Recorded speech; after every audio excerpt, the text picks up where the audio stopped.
if it's making me cry, telling the story on what I did, obviously the people I did it to were also crying inside, or I made them cry. I think Tosha was feeling that everybody important in her life left her.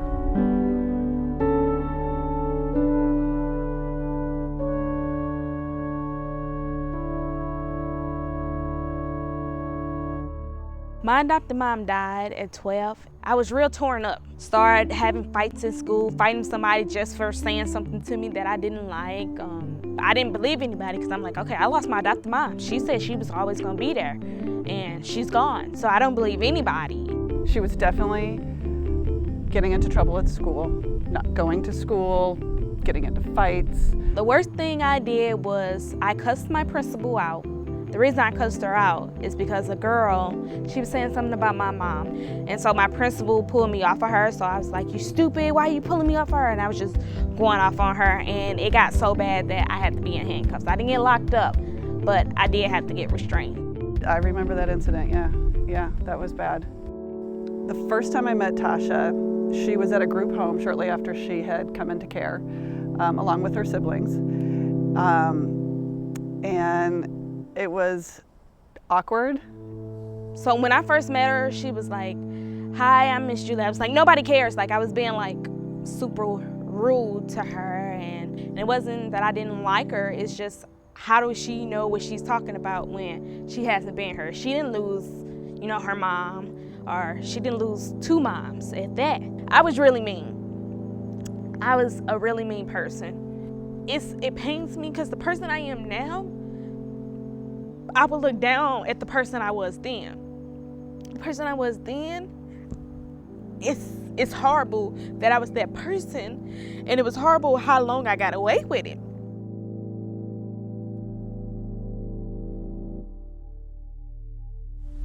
My name is Cheryl Latham. I'm the CASA Program Director at Voices. I help our volunteers understand the needs of our children, the circumstances from which they come, and how to help support them towards permanency. I'm Jean Giesecke, and I'm a CASA volunteer. And the reason I do this work is because I believe that I am saving the world, one or two children at a time. Hi, I'm Edna Campbell, and I'm a CASA volunteer. I consider myself a good listener. Our children have something to say, but no one listens. I like to know that I'm the person that's listening to what they have to say.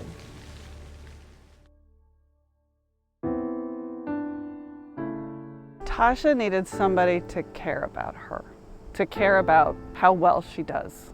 She just needed somebody to care.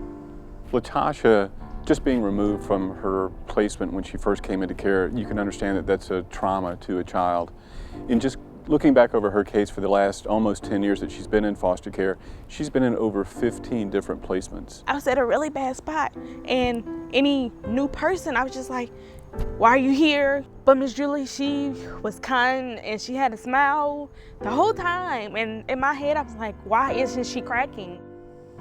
She couldn't trust that anybody was gonna stick around for her, either through death or through personal choices. How Miss Julie turned my character around to the person that I am today is that she was constantly there being nice. Like, she's been positive the whole time. And then when I finally broke down and told her how I was feeling when my adopted mom died, she cried with me. And nobody that I told that story to ever cried with me.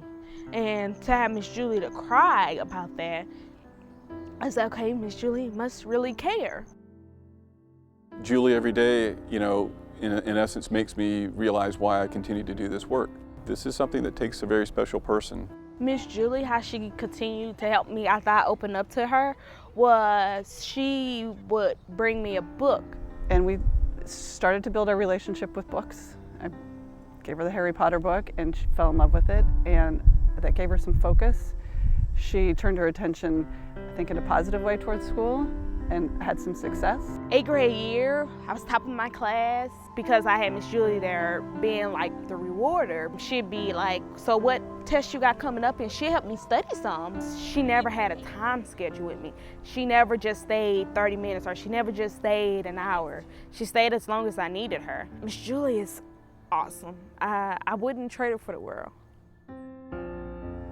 I feel like I've made a difference in somebody's life. It's not hard to talk about. I feel like Tosha gives me a lot of credit. And the questions that you're asking me are like, how and why did I do those things? And I don't think that there's any thought to that. I just did what I was supposed to do.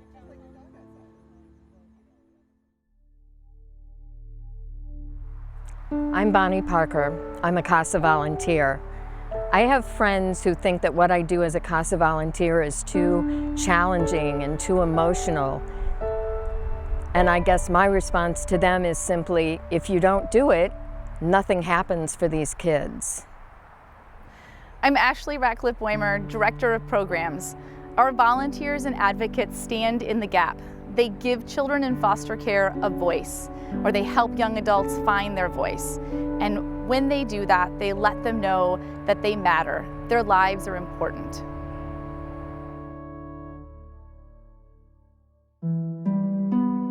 I believe I have a bright future, as long as I keep doing what I'm doing. Tosha is now in her own apartment. Tosha is enrolled in school. She's very interested in the culinary arts. She is working 2 jobs. She has her own car. She has her own car insurance. And these are things that I think a lot of us take for granted, but these are things that are big, big achievements for a lot of the kids we work with. Like once I get my degree, I feel like I've worked up to something big and I just want to explore and learn different foods from different places and countries and things like that to better what I do. This is a great happy ending for Tosha. I'm very proud of her, amazingly proud of her, because she's worked so hard. She knows what she wants and she's going for it, and that she's not gonna let anything stop her. We need more people like Miss Julie because it really helps the kids transition. The CASA role is very important. We are working in their best interest. We are there to make sure that we are advocating specifically for the child. Sometimes, foster homes are not the best homes a kid can be placed in, but to know there's somebody there watching, making sure nothing harmful will happen to them, it's good to have. And Voices for Children, I think it's good because they're volunteer.